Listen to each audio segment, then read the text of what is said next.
हामी पोखरामा विगत लामो समयदेखि सहकारी अभियानमा होमिनुभएका सहकारी अभियानतालाई लिएर यो फेसबुक लाइभमा जोडिएका छौँ। पछिल्लो समय कोरोना संक्रमणको कारण मुलुक लकडाउन भइरहेको सन्दर्भमा पछिल्लो समय सहकारीको भूमिका के हुनुपर्छ, सहकारीको दायित्व के हुनुपर्छ, सहकारीलाई कसरी अगाडि बढाउनुपर्छ भन्ने सन्दर्भमा आज हामीले कुराकानी गर्न गइरहेका छौँ। पोखरा रोयल सहकारी संस्था का प्रमुख कार्यकारी अधिकृत तथा सहकारी अभियन्ता भीम गुरुङज्यूलाई म यो लाइभमा स्वागत गर्दछु। हस्, धन्यवाद सर, सुरेन सर।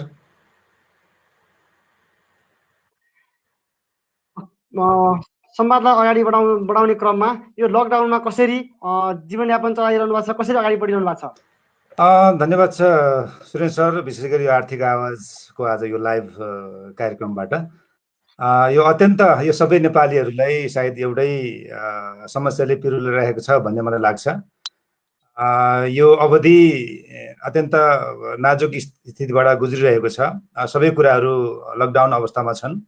तथापि यसलाई केही सकारात्मक हिसाबले पनि हामीले सोच्नुपर्छ, बुझ्नुपर्छ भन्ने मलाई लाग्छ। यसले केही कुराहरू हामीलाई सिकाएर पनि गएको छ। घर परिवारमा परिवारसँगै बस्न पाउने कुराहरू अथवा सहकार्य गर्ने कुराहरू, अब हामीले धेरै कुराहरू गर्न बाँकी रहेछ भन्ने कुराहरू सिकाइरहेछ भने, अर्को कुरा दैनिक रूपमा जुन अफिसियल कुराहरू छ, कामको कुराहरू छ, त्यो एक हिसाबले ठप्प भएको अवस्था हो। त्यसले गर्दा हामीलाई यो अवस्थाले कति लामो समयसम्म पिरुले रहन्छ भन्ने चाहिँ चिन्ता चाहिँ बढिरहेको छ। तथापि यो बिचमा केही समय घरको काम, केही समय अफिसको काम गरेर बितिरहेको छ। यो लकडाउनको बेलामा सहकारीहरू कसरी सञ्चालन भइरहेका छन् नेपालमा? मलाई लाग्छ हामी पूर्व पश्चिम सम्पूर्ण साथीहरूसँग बेला बेला सम्पर्क भइरहेको छ। सबैतिर यो अब केही सीमित समय मात्रै सेवा दिने गरी खुलिरहेको हामीले बुझिरहेको छौँ। काठमाडौँतिरको साथीहरूसँग, पूर्वतिरको साथीहरूसँग, पश्चिमतिर साथीहरूसँग बेला बेला सम्पर्क हुँदाखेरि अब दोहोरो मापदण्ड भनौँ न, अब सहकारी विभागले चाहिँ अब सदस्यहरूले सेवा दिनुपर्छ भनेर भनिरहेको अवस्था छ। तर स्थानीय प्रशासनले यो लकडाउनको अवधिमा फेरि खोल्नु हुँदैन, यो समस्या छ, धेरै मान्छे हिँडडुल गर्छन्, पास बिना चाहिँ खोल्न पाइँदैन भन्ने कुराले गर्दाखेरि यो दुईटा समस्याको बिचमा हामीले फेरि पनि सीमित अवधिको कामहरू, सेवाहरू प्रदान गरिरहेको छौँ।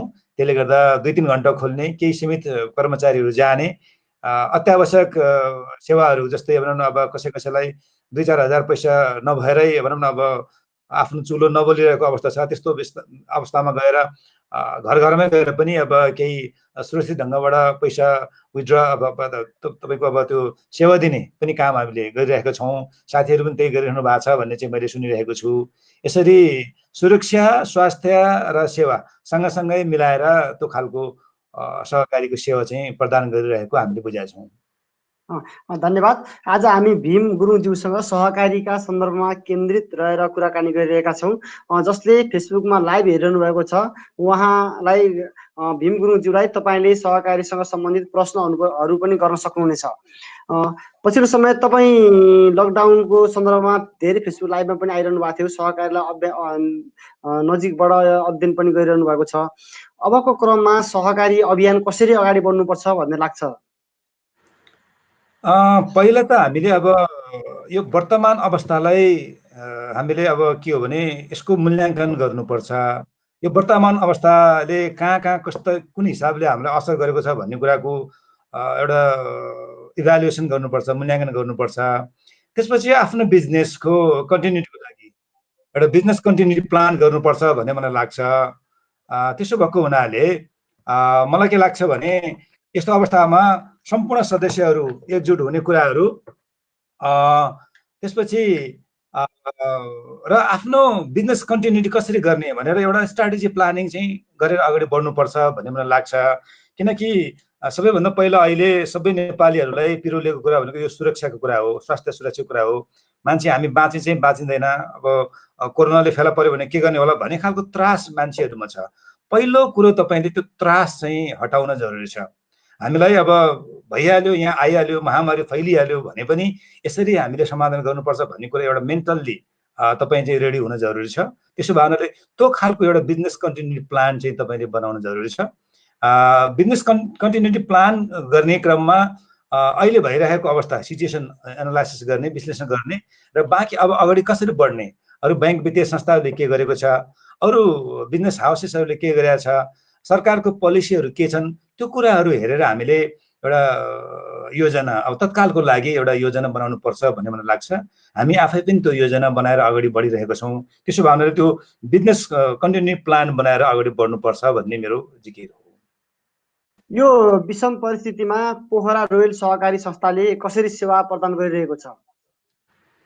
अच्छा, हामी सुरुबाटै जुन बेलाबाट लकडाउन सुरु भयो त्यो बेलाबाटै केही समय त हामी अल्मल्यौँ नै, पक्कै पनि के गर्ने कसो गर्ने, यो त नयाँ कुरा हो होइन। हाम्रो पुस्ताले बेहोरेको यो त एकदम नयाँ कुरा हो। यो खालको अप्ठ्यारो परिस्थिति हामीले बेहोरेको थिएन। त्यसो भएको हुनाले हामीले सुरुको केही 2-4 दिन चाहिँ अल्मल्यौँ नै। त्यसपछि हामी एउटा चाहिँ बैठक बस्यौँ। त्यसपछि उच्च व्यवस्थापनहरूको हाम्रो अनलाइन बैठक बस्यौँ। त्यसलाई स्ट्राटेजी हामीले चाहिँ तयार गऱ्यौँ र केही समय खोल्ने भन्ने हिसाबले कर्मचारीहरूको सिफ्टिङ गऱ्यौँ हामीले। ग्रुप ए ग्रुप बी गरेर 2टा सिफ्ट बनायौँ। त्यसपछि एक दिन बिराएर कार्यालय खोल्ने र 3 घन्टा जति चाहिँ सर्भिस दिने भन्ने हिसाबले त्यो गऱ्यौँ। र अहिले हामीले एक खालको एउटा कार्यविधि बनाएर एउटा वर्किङ प्लान बनाएको छौँ, एक्सन प्लान बनाएको छौँ।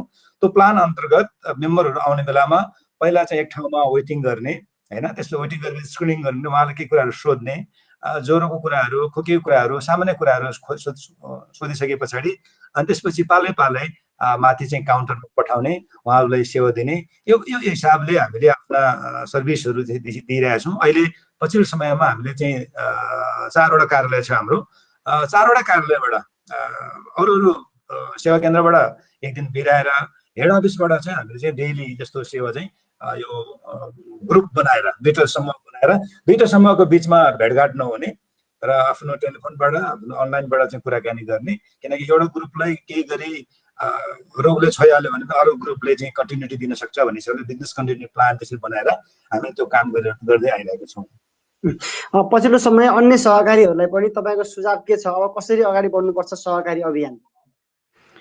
साँच्चीकै यो अवस्थामा निकै चुनौतीपूर्ण छ। हामी अगाडि बढ्नको लागि निकै चुनौतीपूर्ण छ। धेरै साथीहरूले फोन गरिरहनु भएको छ, अब कसरी अगाडि बढ्छ, यो तरलताको समस्याहरू बढ्न सक्छ, विड्रहरू बढ्न सक्छ, मान्छेहरूले यो भोलि महामारीको अवस्था भनौँ न, अब लकडाउनको अवस्था सकिसके पश्चात पनि केही समय अझै यसको कन्फ्युजनहरू रहिरहन सक्छ। त्यसले त्यो अवस्थामा धेरै सदस्यहरूले अलि भनौँ न अब धेरै पैसाहरू विड्र गर्ने, आफ्नै घरमा मौजात राख्ने त्यो खालको समस्याहरू आउन सक्छन्। त्यस्तो भएको हुनाले हामीले अब सरकारसँग पनि सहकार्य गर्न जरुरी छ। सहकारीका जिल्ला सङ्घहरू, केन्द्रीय सङ्घहरू, राष्ट्रिय सङ्घहरूसँग उहाँहरूले चाहिँ ल्याएको निर्देशनहरू पनि हामीले पालना गर्नुपर्छ र विशेष गरी स्थानीय सरकारसँग समन्वय गरेर र आफ्ना मेम्बरहरूलाई, मलाई के लाग्छ भने सहकारी भनेको मेम्बर बेस संस्था हो, मेम्बरले चलाउने संस्था हो। आफ्ना संस्था, आफ्नो मेम्बरहरूलाई यो अवस्थाको बारेमा बुझाउन जरुरी छ। मनोसामाजिक परामर्शहरू दिन जरुरी छ। आफ्नो स्टाफहरूलाई सुरक्षा यसरी गर्दैछ है सहकारीले, हामीले यो खालको अवस्थाबाट यसरी जानुपर्छ भनेर एउटा पहिलो चाहिँ स्टाफहरूलाई तयारी गर्नुपर्छ। यस्तो अवस्थामा पनि हामीले काम गर्नुपर्छ। हामी एउटा अत्यावश्यक क्षेत्रभित्रको एउटा सेक्टर हो भन्ने हिसाबले हामीले स्टाफलाई बुझाउनुपर्छ। मेम्बरहरूलाई हामीले एकदमै नजिकबाट मेम्बरहरूसँग हामीले एकदमै जीवन्त सम्बन्ध राखिरहनुपर्छ। अब आफ्नो अवस्थाको बारेमा हामीले मेम्बरहरूलाई डे टु डे अथवा विकली त्यसको एउटा सूचनाहरू जारी गर्ने अथवा जानकारी दिइरहनुपर्छ। त्यसो भयो भने सहकारी मेम्बर बेस संस्था भएको हुनाले मेम्बरलाई हामीले बुझाउन सकियो, मेम्बरलाई समस्याहरूको बारेमा जानकारी गराउन सकियो भने मेम्बरले नै यो संस्था बचाउँछ भन्ने लाग्छ। त्यसो भए त्यति धेरै अप्ठ्यारो पनि पर्छ भन्ने मलाई चाहिँ त्यस्तो चाहिँ लाग्दैन। जस्तै पछिल्लो समय नेपाल राष्ट्र ब्याङ्कले असारसम्म ब्याङ्कहरूलाई पनि यो ब्याज दरमा केही भयो भने छुट दिनको लागि आग्रह गरिरहेको निर्देशन दिएको सन्दर्भमा सहकारीहरू झन् आफ्नै सेयर सदस्यहरूलाई विशेष साथ दिनुपर्ने एउटा दायित्वभित्र पनि छ। सहकारी सदस्य मैत्री बन्नु पनि पर्ने अवस्थामा झन् चर्को ब्याजमा ब्याङ्कले भन्दा धेरै चर्को ब्याजमा लिएर पैसा कमाउने ध्यानमा मात्रै सहकारीहरू लागेको पनि देखिन्छ। अब त्यस्ता सहकारीहरूलाई हजुरले के भन्नुहुन्छ? अब चाहिँ कसरी सहकारीहरूले आफ्ना सेयर सदस्यहरूलाई जो ऋणी छन् तिनीहरूलाई कसरी राहत दिन सक्छन्? एकदमै राम्रो क्वेसन हो सुरेन्द्र सर। पहिलो कुरो त सहकारी मेम्बर बेसै हो, मेम्बरकै लागि हामीले काम गरिरहेको भन्ने कुरा बुझ्न जरुरी छ सबै साथीहरूले। दोस्रो कुरा, जुन सहकारीको ब्याज अलिकति बढी महँगो भयो कि भन्ने कुरा कहीँ कतै गुनासो पनि हामी सुन्छौँ। त्यसलाई हामीले कसरी बुझ्न पर्यो भने सहकारीहरूले बचत गर्दा अथवा बचत राख्दा, डिपोजिट राख्दा पनि अलिक बढी ब्याज दिन्छ। लोन लगानी गर्दा, ऋण लगानी गर्दा पनि त्यसको रेसियोमा स्प्रेड दर कायम गरेर हामीले बढीमा 6% स्प्रेड दर कायम गर्ने हो। त्यसको आफ्नो एउटा अन्तर कायम गरेर काम गर्ने भावनाले त्यसको आउने जाने दुइटै ब्याज दर भनौँ, लिने दिने दुइटै ब्याज दरको फरक त 6% भन्दा बढी लिन पाइँदैन। त्यो हिसाबले त्यो सेवा मेम्बरलाई नै जाने हो, सदस्यलाई नै जाने हो। त्यसले गर्दा त्यो धेरै महँगो भयो भन्ने त लाग्दैन। तथापि कहीँ त्यस्तो गुनासोहरू आएको छ भने हामीले सहकारी कर्मी साथीले सम्बोधन गर्नुपर्छ। स्प्रेड दर सरकारले तोक्यो भने बढी जान हुँदैन। त्यसो भएको हुनाले यो हिसाबले चाहिँ हामीले अब आफ्नो मेम्बरलाई एउटा चाहिँ यो आफ्नै संस्था हो, हामीले तिरेको पैसा त्यही आम्दानी हुन्छ, त्यसपछि हाम्रो सेयरबाट चाहिँ फिर्ता हुन्छ, हाम्रो संरक्षित पुँजीबाट फिर्ता हुन्छ भन्ने कुरा बुझ्न जरुरी छ। पहिला मेम्बरलाई बुझाउन जरुरी छ। अर्को कुरा चाहिँ सदस्यसँगको जीवन्त सम्बन्ध र त्यसपछि तपाईँले जुन पछि जोड्नु भएको क्वेसन के फेरि एकचोटि दोहोऱ्याउँदा सुरेन्द्र सर, अलिकति डिस्टर्ब भएको थियो। होइन, ब्याङ्कले एउटा छुट पनि दिइरहेको सन्दर्भमा सहकारीले अब कसरी अगाडि बढ्छ भन्ने कुरा। यस, पक्कै पनि अहिले पछिल्लो समयमा राष्ट्र ब्याङ्कले अब खास गरी वाणिज्य ब्याङ्कहरू, विकास ब्याङ्क, वित्तीय संस्थाहरूलाई जुन खालको एउटा आह्वान गरेको छ, निर्देशन गरेको छ, ब्याजहरूमा छुट दिने कुराहरू, अरू अब हर्जना नलिने कुराहरू लगायतका अरू जुन निर्देशन गरेको छ, पक्कै पनि सहकारी क्षेत्र म पनि यो कुरा को चहल पहल अथवा यो कुराको एउटा बहस, यो कुराको छलफल सहकारीका सदस्यहरूले, सहकारीमा आबद्ध भएको मान्छेहरूले यो सोधिरहेको अवस्था छ, सहकारीले छुट दिन्छ दिँदैन भन्ने कुरा। यो पक्कै पनि हामी पनि यो एउटा आर्थिक परिवेशमा, यो एउटा बजारमा, आर्थिक वित्तीय बजारमा हामी सँगसँगै छौँ। त्यसो भएको हुनाले ब्याङ्क वित्तीय संस्थामा कारोबार गर्ने मान्छेहरूले छुट पाउने, सहकारीमा काम गर्नेहरू छुट नपाउँदाखेरि भोलि त्यो खालको एउटा मान्छेमा अलिकति फरक त अथवा सोचाइ आउन सक्छ। सहकारी किन दिँदैनन्, नदिनु खोजेको पनि आउन। त्यसो भएको हुनाले सहकारी संस्थाहरूले पनि आफ्ना कारोबारहरू, आफ्नो वित्तीय अवस्थाहरू हेरेर अथवा आफ्नो सञ्चालकहरू अथवा सदस्यहरूसँग छलफल गरेर के कति छुट दिन सकिन्छ भन्ने कुरामा जानुपर्छ भन्ने मलाई लाग्छ। हामीले चाहिँ के गरिसकेका छौँ भने यो भन एउटा अनलाइन बैठकबाट, सञ्चालक समितिको बैठकबाट असाढ मसान्तसम्म एउटा भनौँ न यो किस्ता तिर्न पाउने अवस्था हामीले चाहिँ बढाइदिएको छौँ। अहिले जुन जति पनि अवधि ब्रेक भएको छ त्यो अवधिसम्म हर्जनाहरू नलिने र जुन यो असाढ 15सम्म हाम्रो मेम्बरहरू, सदस्यहरूले ब्याज किस्ता तिर्नुभयो भने तिरेको ब्याजमा 10% छुट दिने हामीले निर्णय गरेका छौँ। त्यो कुरा निर्णयहरू हामीले विभिन्न सञ्चार माध्यमहरूबाट सदस्यहरूलाई सूचित गरेको छौँ। फोनबाट, सम्पर्कबाट हामीले चाहिँ सूचित गरेका छौँ। त्यसो भएको हुनाले अझै मलाई के लाग्छ भने यो असाढ मसान्तसम्म मात्र होइन, यो अहिलेको अवस्थाले, अहिलेको यो लकडाउनको अवस्थाले 1 वर्षसम्म धकेलिन्छ भन्ने मलाई लाग्छ। त्यसो भए अबको 1 वर्ष धेरै सहकारी संस्थाहरूलाई निकै गाह्रो पर्छ भन्ने मलाई लाग्छ। त्यसो भए आफ्नो ब्यालेन्स सिटका फिगरहरू बिग्रिन्छन्, होइन, हाम्रो वित्तीय सन्तुलनहरूमा केही बिग्रिन्छन्, भाका नआएको ऋणहरू वृद्धि भएर जान्छन्, होइन। धेरै अब भनौँ न खुल्ने बित्तिकै मान्छेहरूले सदस्य लोन लिइहाल्छन् भन्ने छैन। कतिको अब फेरि लिक्विडिटी अब फ्रिज भएर बस्न सक्छ, लिक्विडिटी जाम भएर बस्न सक्छ। त्यसो भने यावत समस्याहरू हामीले भोग्नुपर्ने हुनसक्छ। त्यसो भने यो अबको 1 वर्ष अलिकति च्यालेन्जिङ, अलिकति चुनौतीपूर्ण समय छ। त्यसो भए बढीभन्दा बढी सदस्यसँग नजिक भएर प्लानिङहरू बनाउनु पर्छ भन्ने मलाई लाग्छ। के अरे सहकारीलाई एउटा 3 खम्बे अर्थनीतिको एउटा महत्त्वपूर्ण खम्बा पनि मानिएको छ। नेपालको इतिहासमा 6 दशकभन्दा बढी एउटा सहकारी अभियान अगाडि बढ्यो। सहकारीले तल्लो स्तरमा रहेर विकेन्द्रीकृत भएको पुँजीलाई एउटा केन्द्रीकृत गर्ने काम पनि गर्यो। अबको सन्दर्भमा अहिलेको विषम परिस्थितिपछि पनि अबको सहकारी अभियान पुरानै ढङ्गबाट चल्छ कि केही परिवर्तन हुनुपर्छ, के लाग्छ हजुरलाई? सङ्घीय संरचनामा देश गएको सन्दर्भमा स्थानीय तह 3 तहको सरकार पनि भइसकेको सन्दर्भमा अबको सहकारीको भूमिका चाहिँ कस्तो हुनुपर्छ? पक्कै पनि हाम्रो संविधानले 3 खम्बे अर्थनीति अथवा 3 खम्बे यो एउटा अर्थनीतिको एउटा व्यवस्था गरेको छ। सरकार, सहकारी, सार्वजनिक, सहकारी र निजी क्षेत्र भनेर त्यसरी लिएको छ। त्यसो भएको हुनाले यो अवस्थामा अझ यस्तो यो महामारीको अवस्थामा, यस्तो विपत्तिको अवस्थामा सहकारी क्षेत्रको अझ बढी योगदान, अझ बढी महत्त्व छ भन्ने मलाई लाग्छ। किनकि सहकारी संस्थाहरू स्थापनाको क्रमहरू हेर्ने हो भने, इतिहास हेर्ने हो भने, यस्तै विपत्तिहरूको सामना गर्नको लागि, विपत्ति अप्ठ्यारो परेको बेलामा सहयोग गर्नको लागि, एकजुट हुनको लागि, सहकार्य गर्नको लागि सहकारी संस्थाहरू खोलेको छ। त्यसो भएको हुनाले सहकारी यही मोडलमा चल्नुपर्छ भन्ने होइन। अहिले सहकारी संस्थाका साथीहरूले धेरै हिसाबले नयाँ ढङ्गबाट सोच्नुपर्ने बेला पनि आइसकेको छ। हामी भन्ने गर्छौँ सहकारी भनेको वास्तवमा यो सोसल ब्याङ्किङ हो। कहिलेकाहीँ हामीले विभिन्न फोरमहरूमा भन्ने गर्छौँ कोअपरेटिभ्स आर मोर देन ब्याङ्क्स पनि भन्छौँ। अथवा भनौँ न सहकारीले ब्याङ्कले भन्दा धेरै कामहरू गर्न सक्छ, गर्नुपर्छ भन्ने कुरा हामी विभिन्न माध्यमबाट, विभिन्न अब हिसाबले छलफल गर्ने, पढ्ने त्यो गर्छौँ। तथापि अहिले साँच्चीकै हो कि होइन त, गरिरहेको छ कि छैन त? जस्तै ब्याङ्कले सामान्य अब बचत ऋणको कुराहरू, ब्याङ्किङ सेवा दिइरहेछ भने सहकारीले साँच्चै के गरिरहेछ त भन्ने कुराहरू चेक गर्ने बेला, जाँच्ने बेला वास्तवमा भएको छ। त्यसो अहिले हामी हेऱ्यौँ भने अब विभिन्न ठाउँमा देशभित्रै सबै कुराहरू हेर्दाखेरि सहकारीहरू बचत ऋणको मात्रै कुरा होइन, अरू उपभोक्ता सहकारीहरूले होइन, कृषि सहकारीहरूले घर घरमा अब किसान अथवा भनौँ न अब उपभोक्ताहरूलाई यो तरकारीको कुराहरू, उपभोग्य सामानहरू बिक्री गरेका, दुधको कुराहरू भयो, अरू त्यस्तो चाहिँ सर्भिस दिइरहेको अवस्था पनि छ। त्यसो भए सहकारी सधैँ एउटा अब बचत ऋण संस्थाले पनि एउटा ब्याङ्किङ जस्तै मात्रै बचत ऋण मात्रै गरेर होइन कि यसले आफ्नो युनिटहरू बनाएर, आफ्नो जस्तै सिधै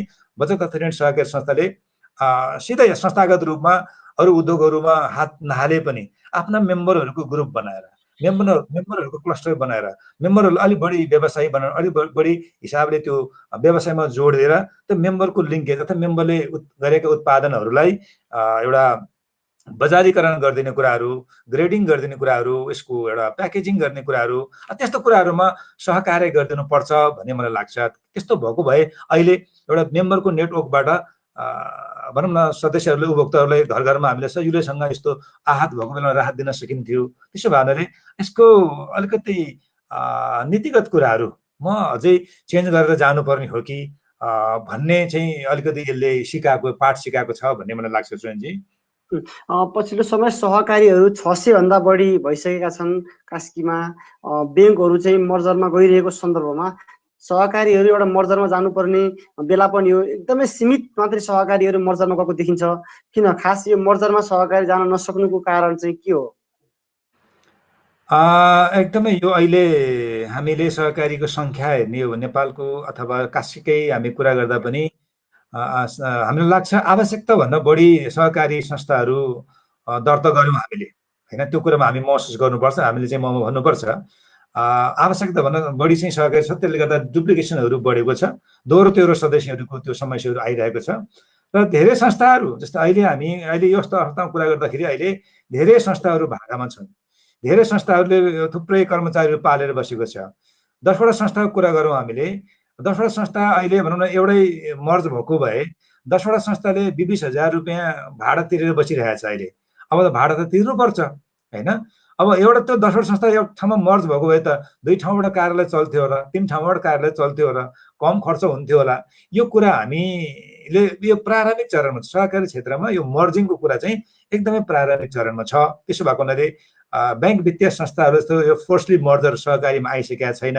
त्यसले गर्दा सहकारीमा स्वैच्छिक मर्जर कुरा भएको हुनाले बिस्तारो जस्तै हामी आफ्नै घटना हेर्दा पनि पोखरा रोयल बचत तथा ऋण सहकारी हाम्रो संस्थाले एउटा संस्थासँग मर्ज गऱ्यौँ। अरू कति संस्थाहरूले अलिअलि मर्ज गरिरहेछ, कसैले 2टा कसैले 3टासँग मर्ज गरिरहेछ।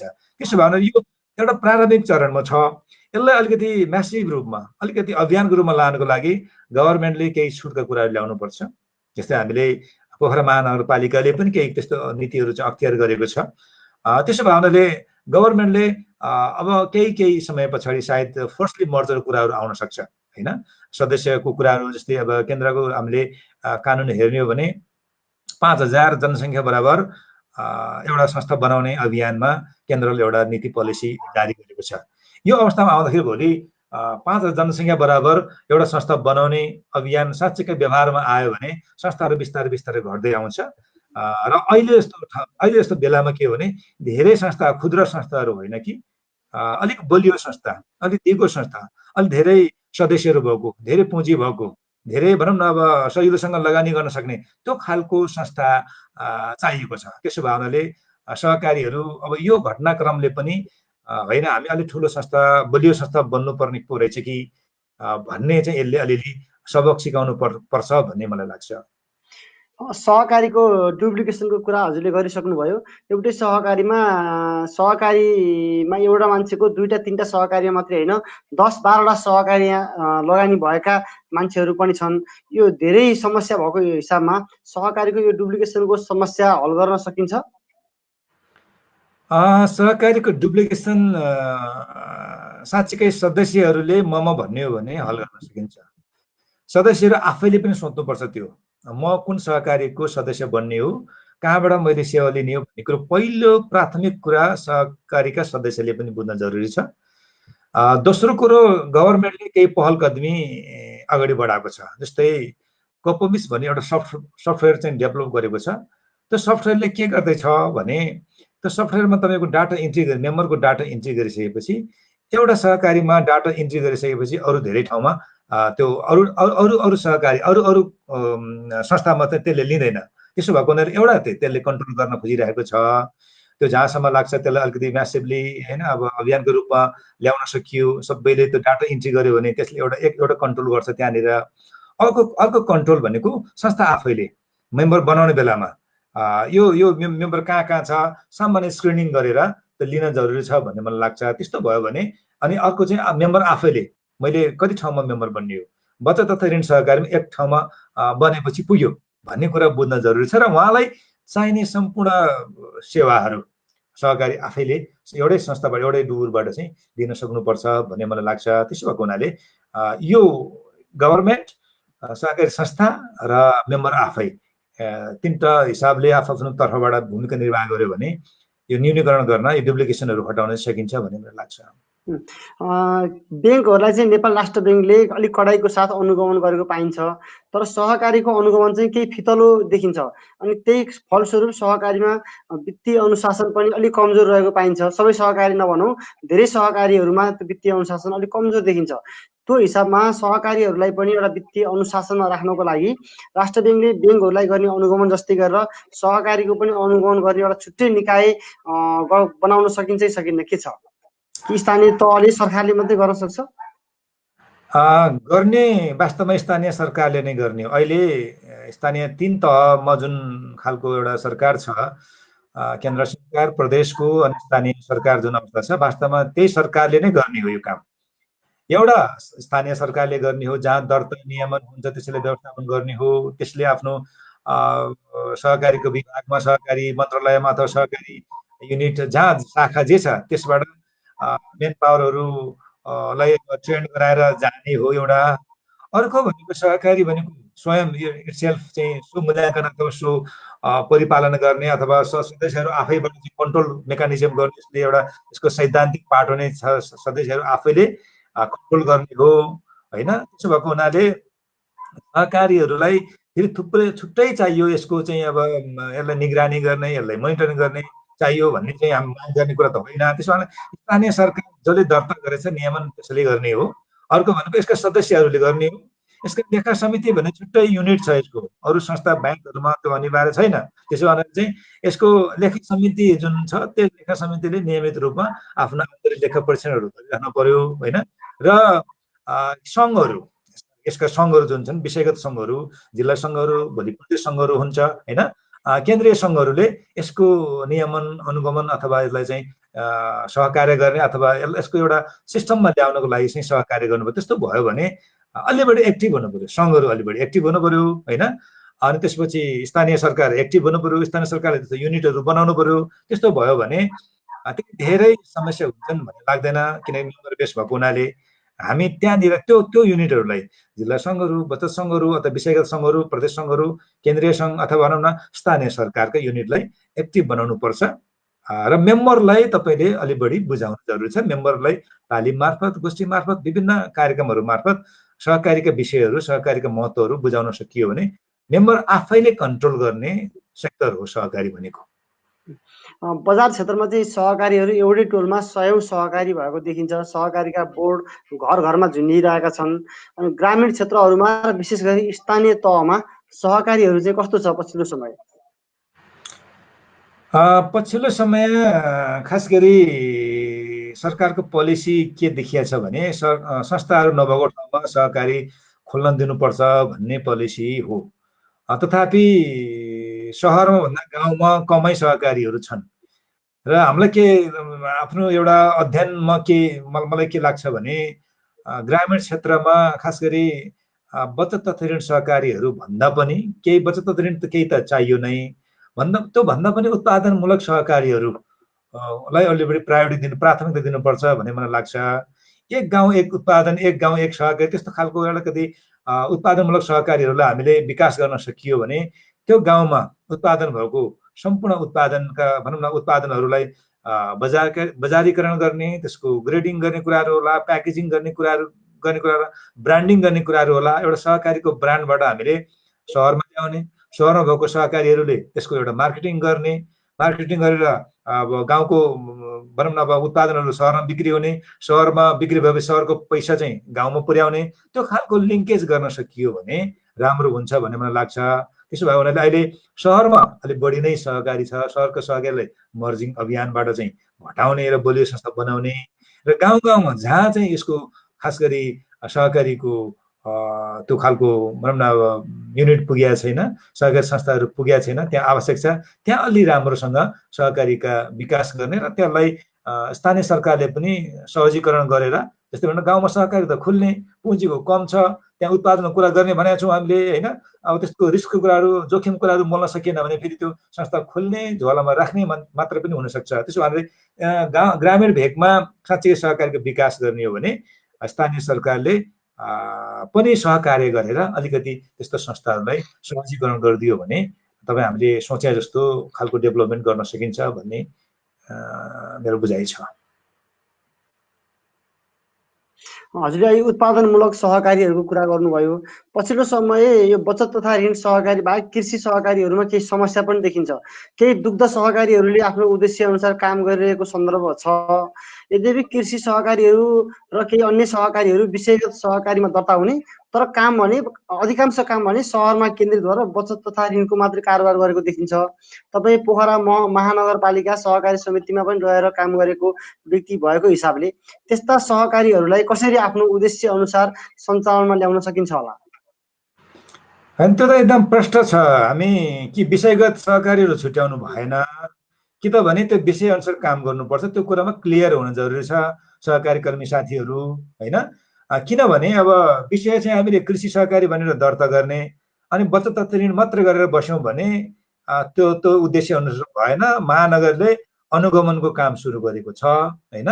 यो अनुगमनको क्रममा पनि थुप्रै त्यस्तो त्रुटिहरू भेटाएको छौँ हामीले बिस्तारै त्यस्तोलाई सच्याउने, पहिलो सच्याउन दिने होइन, सुझाव दिने, सच्याएन भने कारबाहीको दायरामा ल्याउने, उपचार गर्ने, त्यो हरेक कुराहरू हामीले सुरुवात गरिसकेका छौँ। त्यसो भएको हुनाले म यो फेसबुक लाइभको माध्यमबाट सम्पूर्ण साथीहरू, सहकारी कर्मी साथीहरूले केही अनुरोध गर्न चाहन्छु भने तपाईँहरू जुन उद्देश्यको साथ सहकारी दर्ता भएको हो, पहिलो काम त्यो उद्देश्यको सहकारीको काम गर्नु। सहकारी ऐनले, नियमावलीले के भनेको छ भने जुन उद्देश्य हो त्यो उद्देश्य अनुसारको 70% काम चाहिँ पहिले तपाईँले त्यो काम गर्नुपर्छ। होइन भने दण्डको, जरिमानाको भागीदार हुन्छ। किन हामी दण्ड जरिमानामा जाने? होइन भने तपाईँ जुन विषय अब गर्न खोज्नु भएको हो, यदि तपाईँ कृषिमा हुनुहुन्छ, बचत तथा ऋण गर्न खोज्नु भएको हो भने बचत तथा ऋण सहकारीसँग बरु मर्ज गरौँ, एकीकरण गरौँ, त्यो खालको प्लानिङहरू बनाऊ होइन। त्यसो होइन भने त्यस्तो नगरौँ। किनभने हामीले केही जस्तै कास्कीमा अलिकति त्यो रोग छ, जुन विषय त्यो खालको चाहिँ विषयमा कम काम गरेको हामी देखिरहेका छौँ। बहुउद्देश्य सहकारी छ, बढी बचत तथा ऋण गरिरहेछ होइन। कृषि सहकारी छ, बढी बचत तथा ऋण सहकारी गरिरहेछ। त्यो गर्न भएन। त्यसो भए भोलि हामी कानुनको दायरामा आउने बेलामा त्यस्तो खालको अप्ठ्यारो चाहिँ हामीले भोग्नु पर्ने हुनसक्छ। त्यसमा अहिले यहाँहरूले चाहिँ करेक्सन गरिहाल्नु पर्यो, त्यो कुरा हो।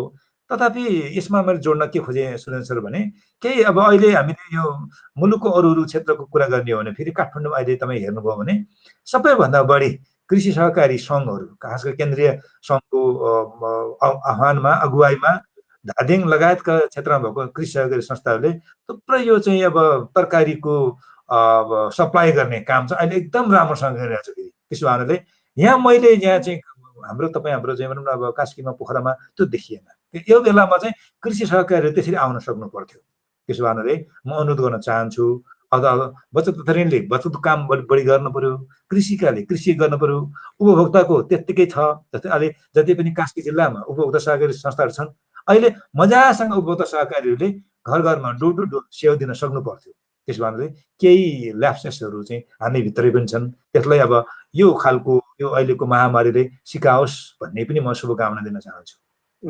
आदरणीय दर्शकवृन्द हामी सहकारी अभियन्ता सहकारी कर्मी भीम गुरुङसँग अहिले प्रत्यक्ष कुराकानी गरिरहेका छौँ फेसबुक लाइभमा जोडिरहेका छौँ यतिखेर पोखरा महानगरपालिका सहकारी समितिका अध्यक्ष तेजनारायण अधिकारीले पनि थोरै कमेन्ट गर्नुभएको छ उहाँले नियमित सहकारी संस्थाका सेयर सदस्यहरूको लागि अति आवश्यक सेवाका लागि नियमित भन्दा हप्ताको केही दिन खोल्ने र कारोबारलाई व्यवस्थित गर्न सहुलियत र छुट दिनका लागि जानकारी गराउँदा राम्रो हुन्छ कि भन्ने एउटा जिज्ञासा राख्नु भएको छ उहाँले प्रस्तुति एकदम राम्रो भएको पनि भन्नुभएको छ र त्यसै गरी केदारनाथ उप्रेती सहकारी ब्याङ्कका प्रबन्धक हुनुहुन्छ उहाँले सदस्य जागरुक भयो भने आन्तरिक नियन्त्रण प्रणाली प्रभावकारी र वित्तीय अनुशासन कायम हुन्छ भन्ने कुरा पनि उहाँले गर्नुभएको छ सदस्यहरूको जागरुकता चाहिँ कस्तो छ सर कास्की लगायत गण्डकी प्रदेश र समग्र नेपालमा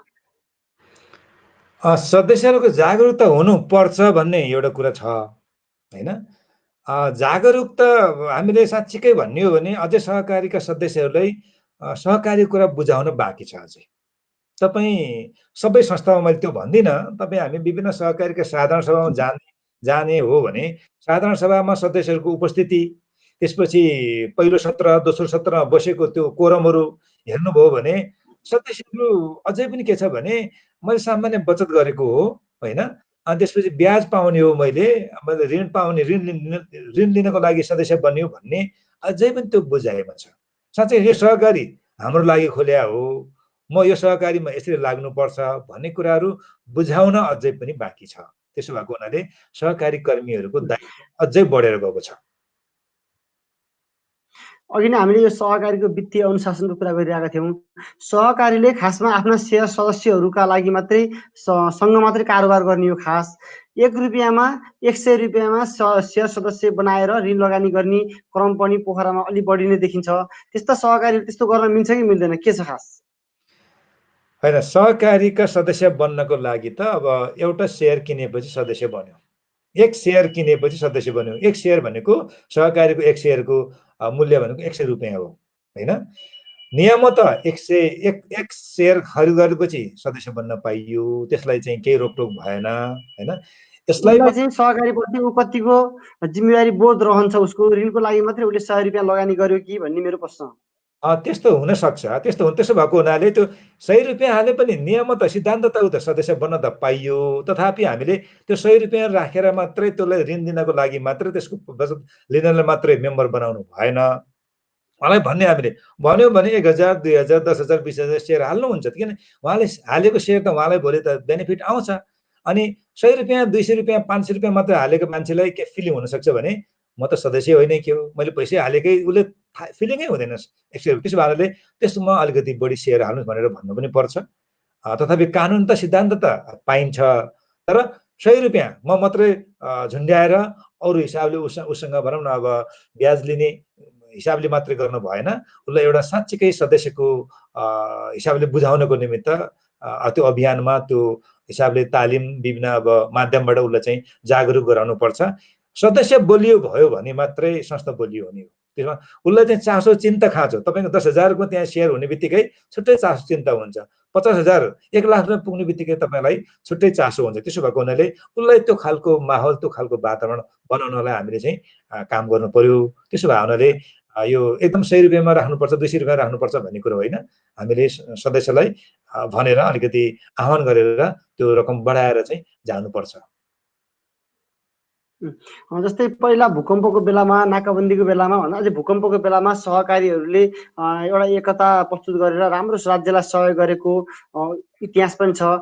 यद्यपि अहिले पनि सहकारीहरूले राज्यको राहत कोषमा योगदान पुर्याइरहेका छन्, कतिपय ठाउँमा राहत पनि बाँडिरहेका छन्। यद्यपि जति गर्न पर्छ त्यति गरेका होइनन् कि भन्ने लाग्छ। यो बेलामा यो विषम परिस्थितिमा सहकारीहरूले कसरी योगदान पुर्याउन सक्छन् हजुरको धारणा के छ? एकदमै साँच्चैकै भन्नुपर्दा मैले अघि पनि भने यो कुरा म फेरि पनि दोहोऱ्याउन चाहन्छु। सहकारी आवश्यक भएकै यस्तै विपत्तिको बेलामा हो। त्यो भावनाले यस्तो विपत्तिको बेलामा सहकारीहरू एकजुट भएर सहयोग गर्नुपर्छ होइन। अब भूकम्पको बेलामा पनि हामीले थुप्रै सहकारीहरू संस्थाहरूले आर्थिक रूपमा, भौतिक रूपमा, अरू हिसाबले विभिन्न माध्यमबाट सहयोग गरेका हामी सबै सहयोग गऱ्यौँ। यो महामारीमा पनि सहकारीहरूले राम्रैसँग सहयोग गरिरहेछ।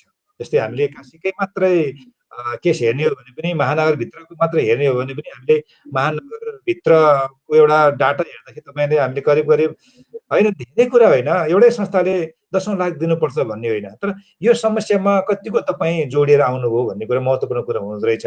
त्यसले गर्दा हामीले महानगरपालिकाभित्र कार्यक्षेत्र भएको संस्थाहरूलाई त्यसरी महानगरबाट एउटा आह्वान गऱ्यौँ। अहिले 10-12 लाखभन्दा बढी चाहिँ महानगरभित्रको सहकारीहरूले एउटा चाहिँ नगदे रूपमा चाहिँ यसरी सहयोग गरेको हामीले पाउँछौँ। अरू अरू प्रदेश स्तरीय भएको संस्थाहरूले पनि आफ्नो हिसाबले सहयोग गरिरहेछ। कसैले अब कुनै अब मेडिकल सामग्रीहरू दिएर, कसैले राहत सामग्रीहरू दिएर चाहिँ सहयोग गरिरहेको अवस्था छ। अब बाहिरी जिल्लाहरू बागलुङ, स्याङ्जा, तनहुँ, अरू अरू जिल्लामा जाँदा पनि त्यसको डाटाहरू हेर्ने हो भने थुप्रै संस्थाहरूले स्थानीय तहसँग मिलेर आर्थिक, नैतिक, भौतिक थुप्रै खालको सहयोग गरिरहेछ। त्यसो भने सहयोग गर्नुपर्छ। हामी आफैले पनि अब यो यो अभियानमा सहयोग गरेका छौँ। त्यसो भावनाले यो शैक्षिक सहयोग हो फेरि, र एउटा सरकारसँग मिलेर गर्ने एकद्वार प्रणालीबाट मार्फत गर्ने सहयोगको कुरा होला। अर्को, आफ्नै सदस्यहरूलाई समस्या पर्न सक्छ। आफ्नो सदस्यभित्र त्यो खालको चुलो बाल्न नपाएको त्यस्तो समस्या भएको छ भने पनि संस्थाहरूले चाहिँ त्यतातर्फ पनि ध्यान दिनुपर्छ भन्ने मलाई लाग्छ। त्यसो भएनाले कास्की जिल्ला अथवा पोखरामा हेर्दाखेरि सहयोग गरिरहेको छ, तथापि अझै पनि हामी अलिक खुलेर गर्नुपर्छ भन्ने मलाई लाग्छ। सहकारी अभियानलाई अझै योभन्दा प्रभावकारी र अझै बलियो बनाउन अब सहकारीहरूको भूमिका चाहिँ आगामी दिनमा कस्तो हुनुपर्छ? सबैभन्दा पहिला त सहकारीहरू एउटा नीतिमा चल्नु पर्यो। सहकारी नीतिमा चल्ने एउटा व्यवसाय हो, त्यो एउटा संस्था हो। अहिले सबैभन्दा बढी प्रभावित भएको, सबैभन्दा बढी चाहिँ अब यो भनौँ न लकडाउनले अथवा यो महामारीले प्रभावित पारेको कुनै त्यस्तो क्षेत्र छ भने त्यो एउटा सहकारी क्षेत्र हो भन्ने मलाई लाग्छ। किन मैले त्यसो भनिरहेको छु भने सहकारीमा कम आय भएको मान्छेहरू होइन, श्रमजीवी जनताहरू अथवा ग्रामीण क्षेत्रमा बसोबास गर्ने कम आय भएको मान्छेहरू, कम पहुँच पुर्याउन नसक्ने मान्छेहरूको बढी चाहिँ सहकारीमा सदस्यताको रूपमा अथवा सरकारभित्र कारोबार गर्ने मान्छेहरू छन्। त्यसो भएकोले अहिले त्यस्तै मान्छेहरूले बढी समस्या भोगिरहेछ। त्यसो भएकोले अब चाहिँ मलाई के लाग्छ भने यो सरकारले अथवा सहकारी संस्था आफैले पनि आफ्नो योजनाहरू पुनरावलोकन गर्नुपर्छ भन्ने मलाई लाग्छ। अर्को, आफ्नो नीतिहरूमा परिवर्तन गर्नुपर्छ। अबको 1 वर्ष साँच्चीकै नयाँ स्ट्राटेजी, नयाँ रणनीति बनाएर संस्था आफैले पनि, स्थानीय सरकारले अथवा केन्द्र सरकारले पनि त्यस्तो गर्नुपर्छ भन्ने मलाई लाग्छ। त्यसो भएकोले हामीले अब मेम्बरहरूलाई साँच्चीकै त्यो ट्र्याकमा ल्याउनको लागि अझै 1 वर्ष कुर्नुपर्छ भन्ने मलाई लाग्छ। त्यसो भएकोले यो अवस्थामा अझै बढी सदस्यसँग नजिक भएर प्लानिङ बनाउने होइन, अनि त्यसपछि आफ्नो भनौँ न नीतिगत रूपमा कति कुराहरू संस्थाहरू नीतिगत कुरालाई व्यवस्था गरेर कहीँ कहीँ हामी सुन्छौँ पनि अलिक पारिवारिक हिसाबले चलेको छ कि संस्था व्यक्तिगत हिसाबले चलेको हो कि अलिकति त्यसरी चलेको भन्ने खालको पनि हामी कहीँ कहीँ गुनासोहरू सुन्छौँ। त्यसो भएको हुनाले नीतिगत कुरालाई अलिक बढी प्राथमिकता राखेर र तत्कालका त्यस्ता प्रोडक्टहरू बनाएर, अहिलेको यो लकडाउन पछाडि मान्छेलाई के चाहिन्छ त, त्यस्तो प्रोडक्ट, त्यस्तो शीर्षकहरू, लोनको शीर्षक प्रोडक्टहरू, बचतको प्रोडक्टहरू होइन, अनिवार्य बचत गर्नुपर्ने रहेछ, आवश्यकता परेको बेलामा निकाल्न पाउने खालको बचत गर्नुपर्ने रहेछ, यस्तो महामारीलाई चाहिने खालको होइन त्यस्तो खालको बचत गर्नुपर्ने रहेछ भन्ने खालको प्रोडक्टहरू डिजाइन गरेर अगाडि आउनुपर्छ भन्ने मलाई लाग्छ होइन। त्यो सँगसँगै अब कति संस्थाहरू भोलि भनौँ न अब यो समय पछाडि समस्यामा आउन सक्छन्। जस्तै किनभने मेम्बरहरूले अहिले पनि मैले चाहिँ कुरा जोडेको थिएँ, अलिकति कुरा जोडेको थिएँ, यो अवस्था पछाडि मान्छेहरू आत्तिन्छन्, के हुने हो भन्ने कुराहरू आफ्नो एउटा सेक्युरिटी फिल गर्दैनन् होइन। भविष्यको मान्छेले सुन्दर भविष्य अथवा भविष्य मेरो सुरक्षित छ भन्ने कुराहरू उसले चाहिँ अब ढुक्क हुन सक्दैनन्। यस्तो अवस्थामा त्यस्ता संस्थाहरूले भने हिजो पनि हामीले भन्दै आएको कुरा हो, अहिले पनि हामी यो कुरा भोगिरहेका छौँ। जुन संस्थाको अलिक बढी झगडा कोषहरू छ, हिजो एउटा नियम सङ्गत रूपमा झगडा कोषहरू राख्दै आयो, जुन संस्थाले तरलताको म्यानेजमेन्ट गर्दै आयो होइन, व्यवस्थापन गर्दै आयो, जुन संस्था समुदायमा केन्द्रित छ, जुन संस्था सदस्य केन्द्रित छ, अलिक बढी सदस्यहरूलाई केन्द्र भागमा राखेर नियमहरू बनाएको थियो हिजो पनि, जुन संस्थाले नियम कानुन अनुसार प्रोभिजनहरू गरेको छ, लोन लस प्रोभिजनको कुराहरू प्रोभिजनहरू गरेको छ, त्यो संस्थाहरूलाई त्यति धेरै गाह्रो नपर्ला होइन। जुन संस्था अलिक बढी बजार मार्केट बेसमा बसेको छ, जुन संस्था बढी अब स्टाफहरूले मार्केटमा गएर पैसा ल्याइदिने कुरामा चाहिँ अलिक बढी टिकेको छ, त्यस्तो संस्थाहरूले अलिक बढी सोध्नु पर्छ। त्यस कारण मेम्बरलाई चाहिँ यो संस्थाको साँच्चै हामी चाहिँ मेम्बर सदस्य हो भन्ने फिलिङ गराउन तपाईँले सक्नुभयो भने त्यो धेरै समस्या नहोला। त्यसो भयो भने अलि बढी चाहिँ रिथिङ्क, रिसफल, तपाईँको अब भनौँ न संरचना बनाउन जरुरी छ। र आफ्ना जुन समिति उपसमितिहरू हुन्छ नि, सञ्चालक समिति, लेखा समिति, सल्लाहकार, उपसमिति, सहकारी, तपाईँले देखिरहनु भएको विभिन्न उपसमितिहरू हुन्छ नि, किन बनाएको थियो उपसमिति? यस्तो अवस्थामा त्यो सम्पूर्ण उपसमितिहरूलाई सक्रियताका साथ परिचालन गर्नुपर्छ। होइन भने त्यो कर्मचारीको भर मात्रै, यो कर्मचारीले गएर चाहिँ पैसा ल्याउने, कर्मचारीले पैसा उठाउने, यस्तो अवस्थामा कर्मचारीको भरमा मात्रै बस्ने संस्थाहरूलाई अप्ठ्यारो पर्न सक्छ। त्यसो कारणले आफ्नो समिति, उपसमिति, सल्लाहकार, विभिन्न त्यो नेटवर्कलाई तपाईँले उत्तिकै सक्रिय बनाउनु पर्छ। त्यसो भयो भने लाग्छ जस्तो अवस्थामा पनि हामी अगाडि बढ्न सक्छौँ भन्ने मलाई लाग्छ। नेपाल सरकारको सहकारी नीति नियम चाहिँ सहकारी मैत्री भएन भन्ने एउटा गुनासो थियो। पछिल्लो समयमा संविधान जारी भइसकेपछि तिनै तहका सरकारहरूले छुट्टा छुट्टै नीति नियमहरू बनाइरहेको सन्दर्भमा अहिले सहकारी मैत्री बनेको छ कि छैन? सहकारीलाई स्वतन्त्र रूपमा काम गर्न कतिको सजिलो छ, के छ? होइन, त्यो छ, मलाई त्यस्तो लाग्दैन। हामीले त्यो भएको नीतिहरूमा इन्जोय पनि गर्नु पर्यो। कति साथीहरू के हुन्छन् भने अब काम नगर्ने अनि फेरि धेरै कुरा खोजिराख्ने मात्रै, यो भएन त्यो भएन मात्रै भनिरहने, भएकोले के गरेछ भन्ने कुरामा त्यो भएकोलाई पनि हामीले चाहिँ परिपालना अथवा त्यसको पनि युज गर्न सकेका छैनौँ कि जस्तो लाग्छ कहिलेकाहीँ। जस्तै हामीले कुनै एउटा मोबाइल एउटा किन्यो अनि त्यो मोबाइलको लागि चाहिँ फोन मात्रै गर्ने, त्यो मोबाइलमा भएको फिचरहरू सबै युज गरेनौँ भने त्यो मोबाइल फेरि अर्को मोबाइल किन्ने, फेरि अर्को मोबाइल किन्ने भने जस्तै गरेर, जस्तै अब कानुनले दिएको के कुराहरू छुट दिएछ तपाईँले पहिला त्यो भित्र जानु पर्यो। अहिले सबभन्दा राम्रो कुरा चाहिँ सहकारीहरूले दिएको राम्रो कुरा भनेको आयकरमा छुट दिएको छ। छुट दिएको इन द सेन्स मतलब 10% मात्रै आयकर तिरे पुग्छ। पहिला 20% तिर्नु पर्थ्यो हामीले होइन। अरू कम्पनीहरूले चाहिँ 25-30% चाहिँ आयकर तिर्छन्। पहिला यो कुरा हाम्रो लागि ठिक आयो भन्ने कुरा पनि बुझ्नु पर्यो। एउटा कुरा जस्तै भनौँ न कुनै कुराहरू अब नमिलेको कुराहरू करेक्सन गर्दै जानुपर्छ, गर्ने नहुने भन्ने होइन। जस्तै भनौँ अब साधारण सभाका कुराहरू अलिकति गाह्रो कुराहरू छ। जस्तै हामीले हिजो पनि भन्यौँ, अहिले पनि जस्तै साधारण सभाको कोरमहरू 51% पुर्याउनु पर्ने होइन, 51% 90% कोरम नपुग्ने, अनि यो धेरै मेम्बर भइसके पछाडि प्रतिनिधिमूलक साधारण सभा गर्नुपर्ने कुराहरू छ। प्रतिनिधिमूलक गर्ने कुराहरू अलिकति व्यवहारिक चाहिँ देखिँदैन। यस्ता कुराहरू करेक्सन गर्दै जानु पर्ला। तर भएका कुराहरू र जस्तै भनौँ न अब 70-30 कुरा छ, यो कुरामा साथीहरूले चाहिँ अब कतिले अब्जेक्सन गरिरहेको छ। 70-30 भनेको जुन विषयको हो त्यो विषयको 70% काम चाहिँ गर्नु पर्यो भन्ने अहिले हामीले भन्यौँ नि कृषिहरूले। यस्ता कुरालाई चाहिँ मिलेन भन्ने कुरा गर्नु भएन। त्यसो हुनाले यो भएका व्यवस्थामा आएका राम्रो पक्ष, सुन्दर पक्षहरूले आफ्नो ठाउँमा लगानी अथवा आफ्नो हिसाबले त्यसको इन्जोय गर्न सक्नु पर्यो, त्यसको लागू गर्न सक्नु पर्यो। अनि साह्रै नपुगेको कुराहरू, नयाँ नयाँ कुरा त्यस्तो छन् भने खोज्दै जाने कुरा हो। त्यो ऐन कानुनहरू संविधान त परिवर्तन हुन्छ भने हाम्रो ऐन कानुनहरू स्थानीय सरकारले परिवर्तन गर्न सक्छ। त्यस्तो कुराहरूमा हामीले सुझाव दिँदै परिवर्तन गर्दै जानुपर्छ भन्ने मलाई लाग्छ। त्यही भएर चाहिँ धेरै कन्फ्युजन अथवा धेरै अप्ठ्यारो भन्दा पनि सजिलो कुराहरू पनि छन्।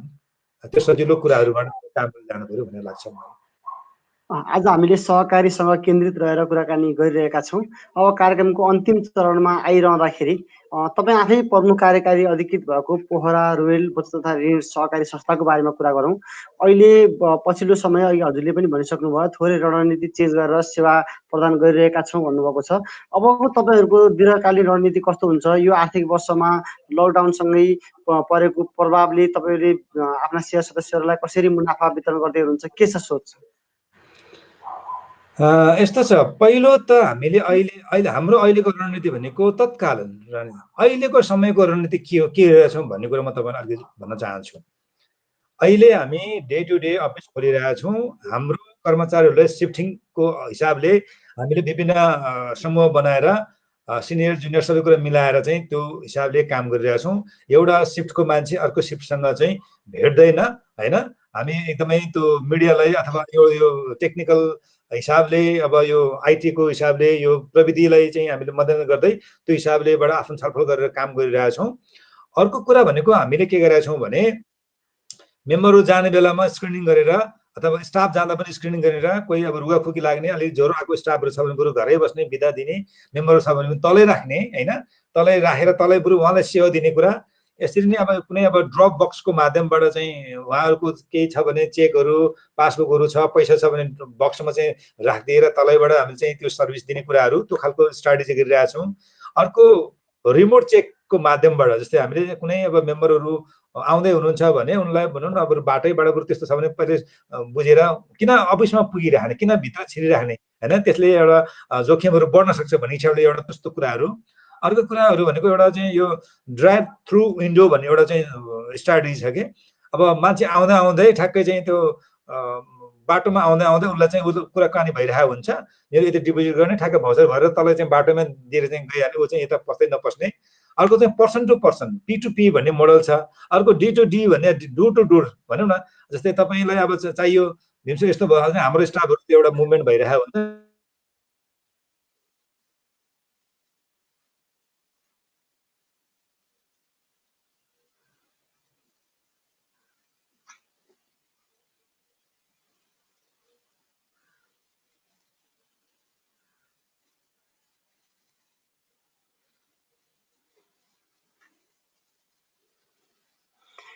फोन हामी लाइभ कुराकानी गरिरहेका छौँ अहिले भीम गुरुङ सहकारी अभियन्ता सहकारी कर्मी भीम गुरुङसँग।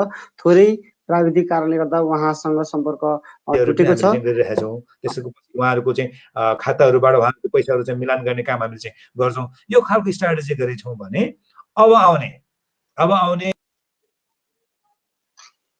उहाँसँगको सम्पर्क टुटेको छ। उहाँलाई यो कार्यक्रममा लाइभमा आइदिनु भएकोमा हामी हार्दिक धन्यवाद ज्ञापन गर्दछौँ। उहाँसँग पुनः सम्पर्क भयो भने निरन्तर फेरि हामीले जुन प्रयास गर्छौँ। यद्यपि हामी कार्यक्रमको अन्तिम चरणमा आइसकेको कारणले गर्दा यो बहसमा सहभागी भइदिनु भएकोमा पोखराका पुराना सहकारी अभियन्ता सहकारी पोखरा रोयल बचत तथा ऋण सहकारी संस्थाका प्रमुख कार्यकारी अधिकृत भीम गुरुङज्यूलाई आर्थिक आवाजको तर्फबाट म हार्दिक धन्यवाद ज्ञापन गर्दै आजको यो सहकारी संवाद यहीँ अन्त्य भएको घोषणा गर्दछु। आगामी दिनमा पनि हामीले निरन्तर फरक विषयवस्तुमा यो संवादलाई जारी राख्नेछौँ।